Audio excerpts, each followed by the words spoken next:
ஸ்ரீராம் ஸ்ரீராம். பக்தர்களுக்கு வணக்கம். நம்பிக்கெட்டவர் எவரையா அப்படி ஒரு பாட்டு குழந்தைகள்லாம் டான்ஸ் ஆடித்து. இதுல எத்தனை பேர் நம்புறோம்? ஃபர்ஸ்ட்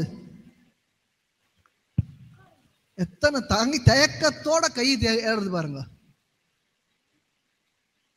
பகவான் நம்மை காப்பாற்றுவான் என்று நம்புவார்கள் எத்தனை பேர்? அப்பா சந்தோஷம். அப்படி நம்பினா யாருக்கு நாம பயப்படணும்? ஒருத்தருக்கும் பயப்பட தேவையில்லை. அப்ப நம்ம இங்க எதுக்கு இங்க வந்திருக்கோம்? எல்லாம் இங்க வந்திருக்கோம், நாங்கெல்லாம் வந்திருக்கோம், நீங்கெல்லாம் வந்திருக்கீங்க. எதுக்கு வந்திருக்கோம்? ஏதோ ஒரு பிரச்சனை இருக்கு. அந்த பிரச்சனை என்ன? ஒரே ஒரு நான் கேள்வி கேட்டு நானே பதில் சொல்லிடுறேன். நம்மளுடைய ஏதோ ஒன்று பறிக்கப்படுகிறது, உரிமை பறிக்கப்படுகிறது. என்ன உரிமை? பக்தி செய்வதற்கான உரிமை, இறைவனை தொழுவதற்கான உரிமை, அடிப்படை உரிமை. நாம உண்ண உணவு, உடுக்க உடை, இருக்க இடம் கேட்கவில்லை. எங்களுடைய பெருமானுடைய கோவிலுக்கு சென்று எங்களுடைய பெருமானை தரிசனம் செய்யக்கூடிய அந்த அடிப்படை உரிமையை நாம் கேட்கிறோம். இந்த அடிப்படை உரிமை நமக்கு இன்று மறுக்கப்படுகிறது என்பது யாருக்கும் சொல்லணுன்ற அவசியமே இல்லை. அதனால தான் இத்தனை பேர் வந்திருக்கோம். ப்ராப்ளம் என்னன்னு தெரிஞ்சாதான் சொல்யூஷன் கிடைக்கும். பிரச்சனை என்னன்னு தெரிஞ்சாதான் தீர்வு கிடைக்கும். அப்போ நம்மளுடைய பிரச்சனை நம்மளுடைய வழிபாட்டு உரிமை மறுக்கப்படும். ஒரு நிமிஷம்.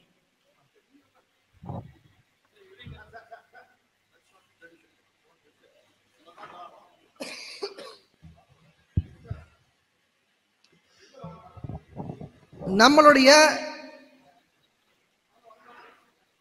பிரச்சனை நம்மளுடைய அடிப்படை உரிமையான வழிபாட்டு உரிமை மறுக்கப்படுகிறது. இது சிவனடியார் கூட்டம் என்று நன்றாக எனக்கு தெரியும். சாரும் சொன்னாரு நான் ஒரு வைஷ்ணவன் தான். அதனால என்ன இப்போ ஒரு பழமொழி இருக்கு. அடுத்த தெருவில் ஒருத்தனுக்கு பிரச்சனை இருந்தா அவர்த்த தெருவில் தானே இருக்கு, எனக்கு என்னன்னா நான் சும்மா இருந்தேனா அவனை காலி பண்ணிட்டாங்க. 10 வீடு தள்ளி ஒரு பிரச்சனை வந்துதான் அவனுக்கு தானே பிரச்சனை, எனக்கு என்னன்னு சொல்லி நான் சும்மா இருந்துட்டேன், அவனையும் காலி பண்ணிட்டாங்க. பக்கத்து வீட்டில் ஒருத்தனுக்கு பிரச்சனை இருந்தா அவனுக்கு தானே பிரச்சனை, எனக்கு என்னன்னு சொல்லி நான் சும்மா இருந்தேன், இவனையும் காலி பண்ணிட்டாங்க. அடுத்தது எனக்கு பிரச்சனை வந்துச்சு, எல்லாரும் எனக்கு என்னன்னு சொல்லிட்டாங்க, நானும் காலி ஆயிட்டேன். இதுதான் கதை. இப்படி ஒருத்தரும் அவரவர்கள் இல்லத்திலே அவரவர்கள் தனித்துவத்தை வைத்துக் கொள்ளலாம். ஆனால் ஒரு சமூகமாக நான் இப்ப ஆரம்பிக்கும் போது என்ன சொன்னேன்னா, பக்தர்களுக்கு வணக்கம்னு சொன்னேன். நம்மளாம் ஒருங்கிணைப்பது ஒரே ஒரு வார்த்தை, பக்தர்கள் என்ற வார்த்தை. இப்ப நம்ம நிறைய பேர் சொல்றோம் நம்ம கிட்ட ஒத்துமை இல்லைன்னு. என்ன ஒத்துமை இல்லை? பக்தர்கள்ன்ற ஒத்துமை இல்லையா? யாரா இல்லைன்னு மறுக்க முடியுமா? இந்த பக்தி பொய்யான பக்தியா? சும்மா வாய் வார்த்தைக்காக நானும் கோவிலுக்கு போறேன், சிவபெருமானை வழிபடுகிறேன், பெருமாளை வழிபடுகிறேன், பிள்ளையாரை வழிபடுகிறேன் அப்படின்னு சொல்றது பக்தியா? அது பொய்யா? நமக்கு நம்முடைய ஒரு பொறுப்பு இருக்கிறது, நம்மை படைத்தவனுக்கு ஒரு பொறுப்பு இருக்கிறது. சைவ சித்தாந்தத்திலே பசு பதி பாசம் என்ற 3 கொள்கைகள் இருக்கின்றது. சிவபெருமானுக்கு பசுபதினே ஒரு பேரு. பசுபதினு ஏன் அவருக்கு பேரு? பசுன்னா என்ன? உயிரினங்கள். பதினா சிவபெருமான். பாசம்னா நம்ம உலக வாழ்க்கையிலே நாம் ஈடுபடக்கூடிய விஷயங்கள். இந்த பசு பதி பாசம் என்கிற 3 கொள்கைகளைத்தான் நாம் சிவபெருமானுடைய கோவில்களிலே பார்க்கிறோம். அப்ப ஒரு உதாரணத்துக்கு எடுத்துக்கிறேனே, ராமேஸ்வரம் ராமநாத சுவாமி கோயில் எல்லாருக்கும் தெரியுமா? எத்தனை பேர் போயிருக்கீங்க அங்க? அங்க பெருமானை சேவிக்கும் போது எத்தனை பேர் உண்டியல்ல காசு போட்டிருக்கீங்க? கை காமிக்க. பெருமானை சேவிக்கும் போது உண்டியல் எத்தனை பேர் காசு போட்டிருக்கீங்க? சந்தோஷம். போடணும். நான் போடாதேன்னு சொல்ல மாட்டேன், போடணும். அதுக்கப்புறம் சொல்றேன் ஏன் போடணும்னு நான் சொல்றேன். போட்டதோட நம்மளுடைய கடமை முடியலன்றதுக்காக சொல்றேன். ஆனா ராமேஸ்வரம் ராமநாத சுவாமி கோவிலுக்கு இன்னைக்கு நீங்க போனீங்கன்னாக்கா நீங்க இதுக்கப்புறம் போகணும், போய் கோவிலை பார்க்கணும். அங்க ராமநாத சுவாமிக்கு முன்னாடி என்ன இருக்கும்? ராமநாத சுவாமிக்கு முன்னாடி என்ன இருக்கும்? ஒரு சிவன் கோவில்ல சிவனுக்கு முன்னாடி என்ன இருக்கும்? நந்திகேஸ்வரர் இருக்காரா? ஆனா அங்க என்ன இருக்கு தெரியுமா? உண்டியல் இருக்கு. சிவனுக்கும் நந்திக்கும் இடையே உண்டியல் இருக்கு.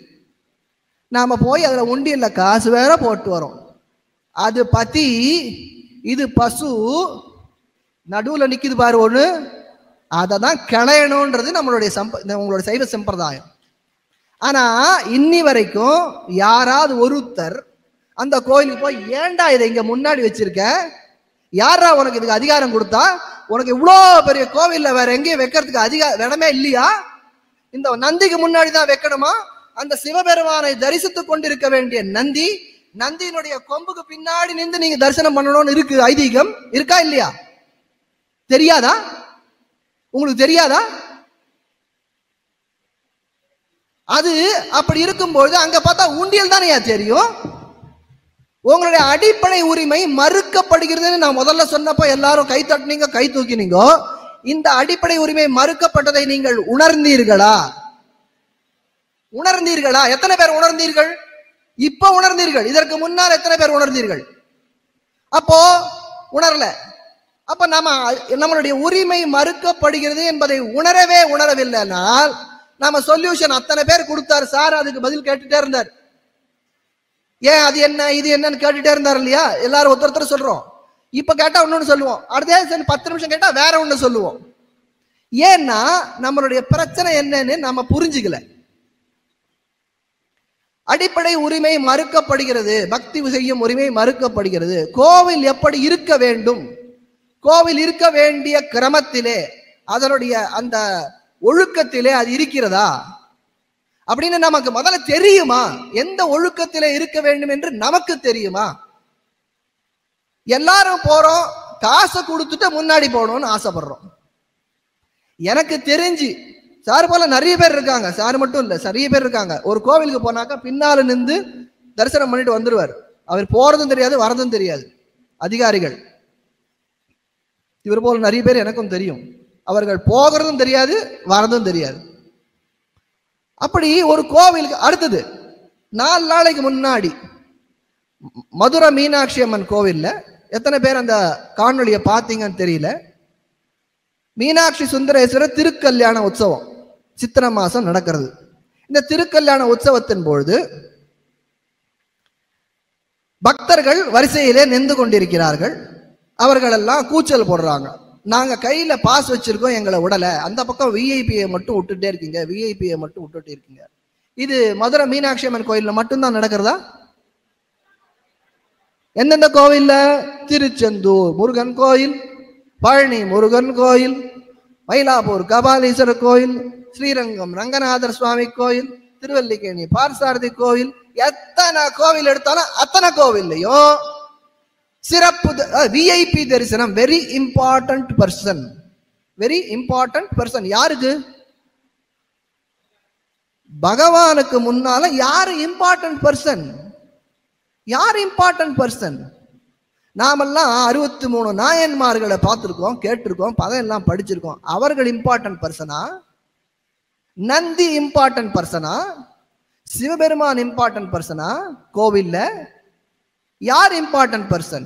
அதிகாரத்தில் இருக்கிறவனும் பண திமிர் படைத்தவனும் தான் இம்பார்ட்டன்ட் பர்சனா? இதை கேட்கறதுக்கு யாரும் இல்லையா? மதுரை மீனாட்சி அம்மன் கோவில்ல அத்தனை பேர் அங்க சொல்றாங்க. இது என்ன வேடிக்கைன்னா, புகார் கொடுக்கிறவர்களே பணம் கொடுத்து தான் அந்த லைன்ல நிக்கிறாங்க. அவர்களை விட தனியா ஒருத்தர் விஐபியில விடுறான். காசு கொடுத்து 500 ரூபாய் கொடுத்து வந்துட்டான், லைன்ல நிக்கிறான். அப்போ இந்த பக்கம் விஐபியை விட்டுட்டு இருக்கான். இப்போ நானும் நீங்களும் போனா அந்த கோவிலுக்கு உள்ள போக முடியுமா? 5 பைசா இல்லாமல் பகவானை தரிசிக்கக்கூடிய நிலை நமக்கு இன்று இருக்கிறதா?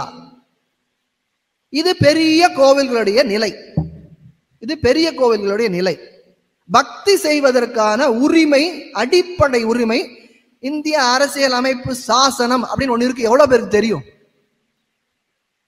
ரொம்ப கொஞ்சம் பேருக்கு தான் தெரியும். இதை முதல்ல தெரிஞ்சுக்கணும். அதாவது நாம இதெல்லாம் ரங்கராஜனுக்கோ இங்கே மேல இருக்கிறவர்களுக்கோ உதவி செய்யணும்னாக்க முதல்ல நாம என்ன புரிஞ்சுக்கணும்னா நம்மளுடைய உரிமை என்னன்னு புரிஞ்சுக்கணும். உரிமையே தெரியலன்னா அப்புறம் எப்படி உதவி செய்வீங்க? பயம்தான் வரும். நாலெட்ஜ் இஸ் பவர், அறிவே சக்தி. நாலெட்ஜ் இஸ் பவர், அறிவே சக்தி. என்ன அறிவு? நம்மளுடைய உரிமை என்ன? இப்போ நமக்கு இதெல்லாம் தெரியாதனால தானே நாட்டுல நாட்டாம பண்ற பல பேர் நமக்கு காசை கொடுத்து ஓட்டு வாங்குறது அதெல்லாம் செய்யறாங்க இல்லையா? ஏன்னா நமக்கு நம்மளுடைய உரிமை தெரியல. நம்ம உரிமையை தெரியாமலேயே நம்மை வைத்திருக்கிறார்கள். அப்போ முதல்ல நாம தெரிஞ்சுக்க வேண்டியது, இப்ப நான் இந்த உள்ளுக்குள்ள வரேன்னா எனக்கு இங்க உள்ளுக்குள்ள வரதுக்கு உரிமை இருக்குன்னு தெரிஞ்சா தானே நான் உள்ள வருவேன். தெரியல நான் என்ன பண்ணுவேன்? தயங்கி நிற்பேன். யாராவது ஒருத்தர் வருவாங்களா விடுவாங்களா சார்? அப்போ நான் கொஞ்ச நேரத்துக்கு முன்னாடி ஒருத்தர் வந்து காமிச்சார். நான் ஒரு கட்டளைதாரர், பரம்பரையாக நாங்கள் எங்களுடைய கோவிலுக்கு கட்டளை செய்கிறோம், நாங்கள் தான் கட்டளைதாரர் என்று எங்களுக்கு நற்சான்றிதழ் வழங்க வேண்டும் என்று அவர் யாருக்கு கடிதம் எழுதியிருக்கிறார்னாக்க, இங்கதான் இருக்கார். அவர் யாருன்னு ஞாபகம் இல்லை, இங்கதான் இருக்கார். அவர் அந்த கோவிலுடைய செயல் அலுவலருக்கு எழுதுறார். யார் அவன் செயல் அலுவலர்? ஒரு குமாஸ்தா, மாச சம்பளத்துக்கு வேலை செய்யும் அரசு ஊழியர். கோவில்ல பரம்பரையா நான் வந்து கட்டளை செஞ்சுட்டு இருக்கேன்னா அதை அங்கீகாரம் பண்றதுக்கு யார் ஒரு 2 மாசம் 2 வருஷம் 3 வருஷம் இருக்கக்கூடிய ஒரு எக்ஸிகியூட்டிவ் ஆபீசர் செய்யணுமா?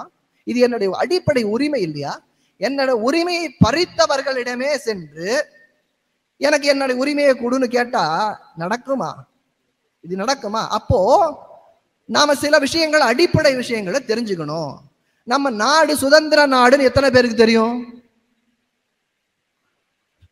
சுதந்திர நாடு தானா? நாம சுதந்திர நாடுன்னு எத்தனை பேர் நினைக்கிறோம்? அப்ப நாமெல்லாம் அடிமைன்னு நினைக்கிறோம். எத்தனை பேர் நம்ம அடிமைன்னு நினைக்கிறோம்? எவ்வளவு தயக்கம் பாத்தீங்களா நமக்கு? அப்போ நாம இப்படியே வாழ்ந்து கொண்டிருந்தால் நம்மளுடைய அடிப்படை உரிமை என்ன என்று தெரியாமல், அதாவது நம்ம நாடு சுதந்திர நாடு என்பதற்கு அடையாளம் இந்த இந்திய நாட்டிலே, பாரத தேசத்திலே இந்திய அரசியல் அமைப்பு சாசனம் என்று ஒரு சாசனம் இருக்கிறது. சாசனம்னா எத்தனை பேருக்கும் தெரியும் இல்லையா? அதுல நம்ம பாகுபலி பார்த்தோம்னா எல்லாருக்கும் தெரிஞ்சிருக்கும், எல்லா படமும் பார்த்துருப்பீங்க. அது ஒரு கட்டளை. இந்த கட்டளையில நாட்டிலே சுதந்திரமாக இருக்கக்கூடிய விஷயங்கள் எல்லாம் என்ன இருக்கு, நம்மளுடைய உரிமை என்ன என்று அதில் எழுதியிருக்கிறது. அந்த உரிமையை அடிப்படையாக வைத்துக்கொண்டு நாட்டிலே சட்டம் இயற்றப்படும். இப்போ இன்கம் டாக்ஸ் சட்டம் இருக்கு, வருமான வரி, அது சொத்து இருக்கு, இந்து சமய அறநிலையத்துறை சட்டம் இருக்கு, பல சட்டங்கள், ஆயிரக்கணக்கான சட்டங்கள் இருக்கு, குற்றவியல் சட்டம் இருக்கு, எல்லாம் நிறைய சட்டங்கள் இருக்கு. இதெல்லாம் அந்த அடிப்படை உரிமை அந்த அரசியல் அமைப்பு சாசனத்திற்கு ஒத்தி இருக்கணும், அதுக்கு சம்பந்தமா இருக்கணும். அப்படி இல்லைன்னா அந்த சட்டம் செல்லாது. இப்போ நமக்கு அடிப்படையாக நம்முடைய உரிமையை சொல்லக்கூடியது, இதை நீங்க என்ன காதுல வாங்கிக்கோங்க, புரியலனாலும் பரவாயில்ல, காதுல மட்டும் வாங்கிக்கோங்க. பக்தர்களுக்கான உரிமை 2 ஷரத்துக்கள் சொல்லுகின்றன. இந்த இந்திய அரசியலமைப்பு சாசனத்துல 2 ஷரத்துக்கள் பக்தர்களுக்கான உரிமையை சொல்லுகிறது. Article 25, article 26. ஆர்டிகிள் 25 என்ன சொல்றதுன்னா, அடிப்படை உரிமையாக இந்த நாட்டிலே எந்த ஒருவருக்கும் தனக்கு பிடித்தமான ஒரு சமயத்தை அவர்கள் பின்பற்றலாம் என்று அது சொல்லுகிறது. இதுல யாராலையும் தடுக்க முடியாது. இன்னைக்கு நான் சைவனாக இருக்க வேண்டும், வைஷ்ணவனாக இருக்க வேண்டும் நான் தீர்மானிச்சானா என்னுடைய உரிமை எது யாராலும் பறிக்க முடியாது.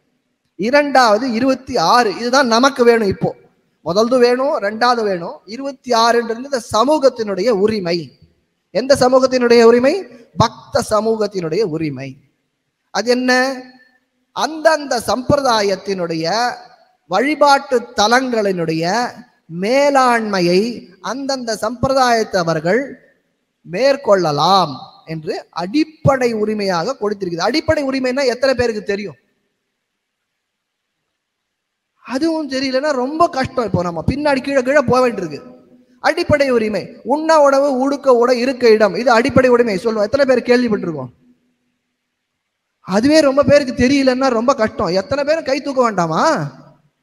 அப்போ ஒரு மனிதனாக இந்த உலகத்திலே ஒருவன் பிறந்தால் அவன் நல்ல அரசியல்ல நிறைய பேசுவாங்க, ஏற்றத்தாழ்வுகள் இருக்கக்கூடாது எல்லாம் சொல்லுவாங்க. ஆனா ஒருத்தனுக்கு உண்ண உணவு, உடுக்க உடை, இருக்க இடம், இந்த 3 அடிப்படை உரிமைகளை, இது உலகம் பூரா, நான் சொல்றது உலகம் பூரா எந்த ஒரு ஜீவராசி இந்த உலகத்திலே வந்தாலும் இந்த 3ம் அடிப்படையாக அவர்கள் வைத்துக் கொள்வதற்கான உரிமை அவர்களுக்கு இருக்கிறது.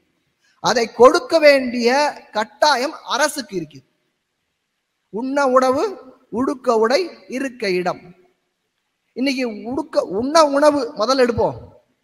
தண்ணி விடுனா பிஸ்லரி பாட்டில் வாங்கணும் 20 ரூபாய்க்கு. குடி தண்ணிக்கே இன்னைக்கு ததிங்கணத்தம். அப்புறம் தானே உணவு. சாஸ்திரத்துல சொல்றது தண்ணியை விற்காதேன்னு சொல்றது, அன்னத்தை விற்காதேன்னு சொல்றது.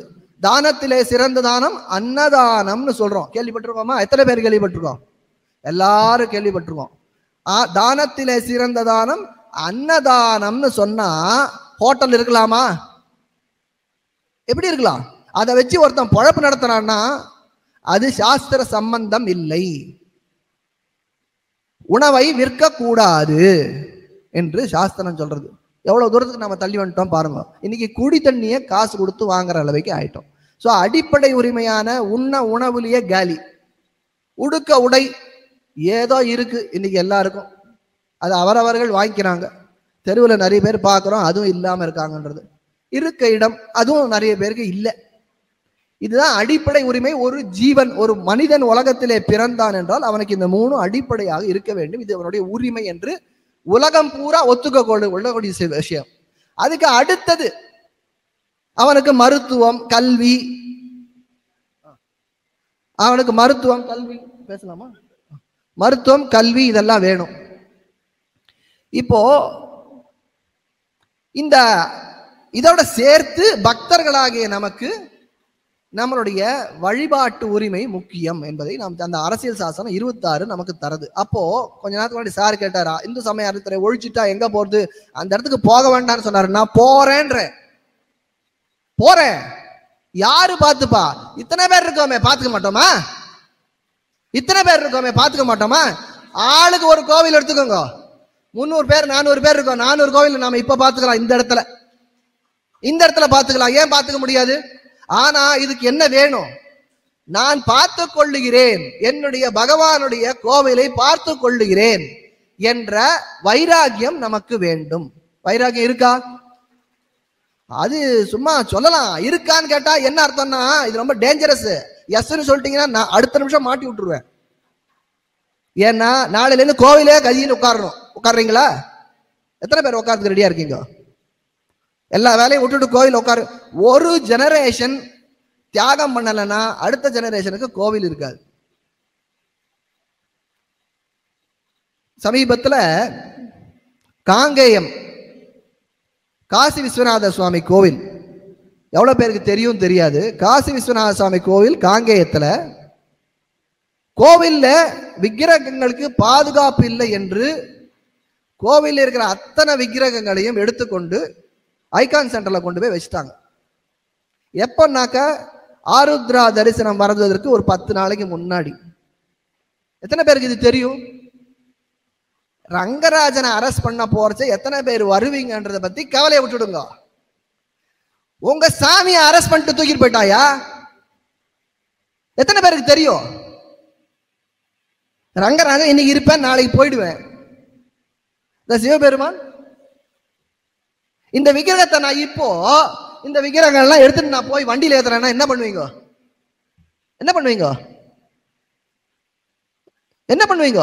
ஏன் இவ்வளவு தயக்கம் என்ன? இந்த விக்கிரகத்தை உங்களை நான் அரெஸ்ட் பண்றேன், என்ன பண்ணுவீங்க? அரெஸ்ட் பண்ற நீங்க ஒருத்தர் தான் தடுத்து நிறுத்த போறீரு, மத்தெல்லாம் வேடிக்கை பார்க்க போறாங்க.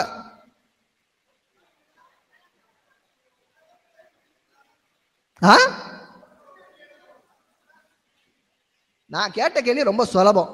இந்த விக்கிரகங்களெல்லாம் நான் எடுத்து என் வண்டியில் ஏத்துறேன், என்ன செய்வீங்கன்னு நான் கேட்கிறேன். முழிக்கிறோம் பாருங்க, அதான் நம்மளுடைய நிலைமை. இப்படி முழிச்சுட்டு இருந்தாக்க நம்ம எப்படி நம்ம கோவிலை காப்பாற்ற போறோம்? வெட்டுவேன்னு சொல்லணும். என்ன சொல்லணும்? நான் எடுத்துன்னு போனாக்க என்ன வெட்டுவேன்னு சொல்லணும். என்ன சொல்லணும்? சொல்லவே பயப்படுறீங்க ஐயா? ஏன் சார் இவ்வளவு பயப்படுறாங்க? நான் ஒரு பிராமணங்க, அவரு தேவர், அவர் உட்கார நிக்கிறாரு,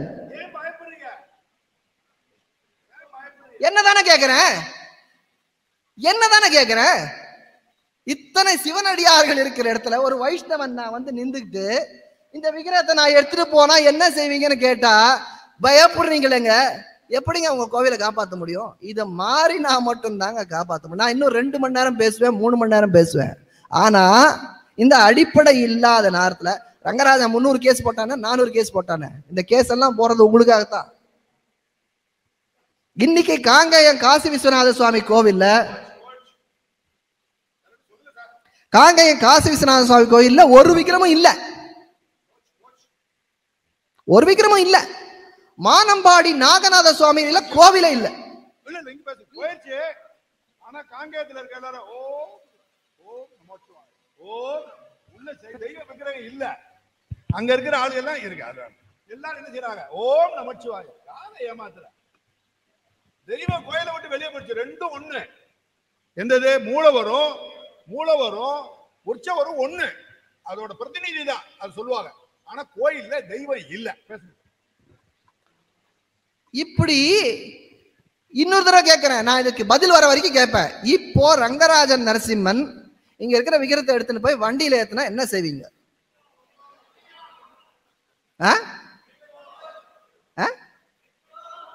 என்ன வெட்டுவீங்க? தேங்காவையா? நான் இந்த பக்கம் கை காலோட போகக்கூடாது சார். நாங்க வந்து வெறுத்துட்டேன். 10 வருஷமா கோவில்ல கோர்ட்ல ஏறி ஏறி வெறுத்தே போயிட்டேன். ஏன்னா உங்களுக்கு அடிப்படை உரிமை என்னன்னு தெரியல. உங்களை வந்து அவ்வளவு கீழே வச்சிருக்கான் இந்த நாட்டில் இருக்கிற அரசாங்கம். உங்களுக்கு வேணுங்கிற உங்களுக்கு ஞானம் இல்லாம இருக்கீங்க. நான் என்ன கேஸ் போட்டு என்ன பிரயோஜனம்? மயிலாப்பூர் கபாலீஸ்வரர் கோவில்ல பார்வதி அம்மன் மயில் உருவுல இருக்காங்க. அங்க புன்னை வனநாதர் சன்னதின்னு ஒரு சன்னதி இருக்கு. எத்தனை பேர் மயிலாப்பூர் கபாலீஸ்வரர் கோவில் தெரியும்? எத்தனை பேர் மயிலாப்பூர் கபாலீஸ்வரர் கோவிலுக்கு போயிருக்கீங்க? எத்தனை பேர் அங்க 63 உற்சவம் பெருசா கிராண்டா நடக்கும்னு தெரியும்? எத்தனை பேர் அங்க போய் சார் சொன்ன மாதிரி அப்படி கையை மேல தூக்கிட்டு ஓம் நமச்சிவாய சொல்றீங்க?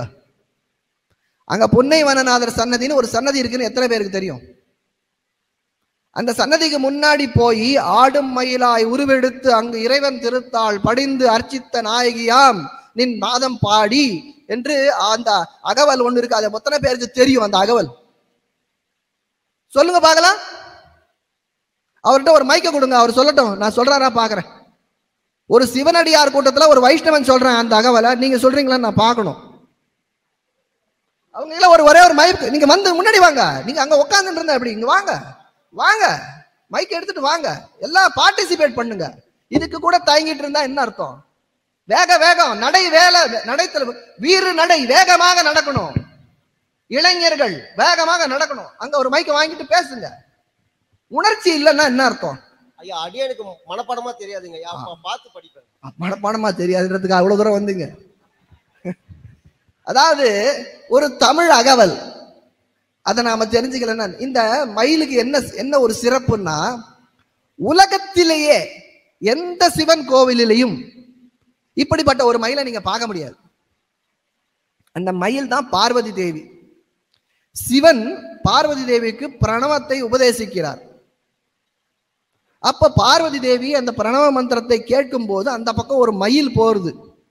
சட்டுன்னு அந்த மயிலை பார்த்து ஆஹா அழகான மயிலா இருக்கேன்னு நினைக்கிறார் பார்வதி தேவி.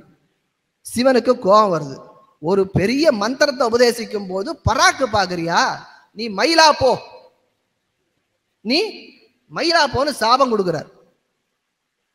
அந்த சாபத்தினாலே பார்வதி தேவி அந்த நிமிஷமே மயிலா மாறிடுறார். அந்த க்ஷணமே மயிலா மாறிடுறார். மாறின பிறகு பார்வதி தேவி தன் தவறை உணர்கிறார். உணர்ந்து சிவபெருமானிடம் மன்னிப்பு கேட்கிறார். சிவபெருமான், நீ பூலோகத்திலே சென்று எனக்கு அர்ச்சனை செய்து கொண்டிரு. சொல்ற முடியும், என்னை நிறுத்துறாங்க, நான் நிறுத்த மாட்டேன். ஏன்னா கொஞ்சம் நான் சொல்லணும்னு இருக்கேன். ஏன்னா உங்களுக்குலாம் ஒரு 2 நிமிஷத்துல முடிச்சிடுறேன். அந்த மயிலாக இருக்கும்போது அந்த மயிலாக இருந்து பூஜை செய்து கொண்டிரு என்று சொல்கிறார். அவரும் பூலோகத்திலே வந்து, நான் இன்னொரு நாளே வந்து உன்னை சாப விமோச்சனம் கொடுத்து கூட்டிக் கொண்டு செல்கிறேன். அந்த இடம்தான் புன்னை வனம் என்கிற ஒரு வனம். புன்னை மரங்கள் இருந்த ஒரு காடு புன்னை வனம். அந்த புன்னை வனம் என்கிற காட்டிலே இருக்கிற சிவபெருமானுடைய பெயர் புன்னை வனநாதர். அந்த புன்னை வனநாதருக்கு பூஜை செய்து கொண்டு மயிலுருவிலே பூஜை செய்து கொண்டிருந்தவர் பார்வதி. அந்த பார்வதி தேவியின் வாயிலே புஷ்பம், பூ இருந்தது. அதை வச்சுதானே அர்ச்சனை பண்ணுவோம். பூ வச்சுதானே அர்ச்சனை பண்ணுவோம்.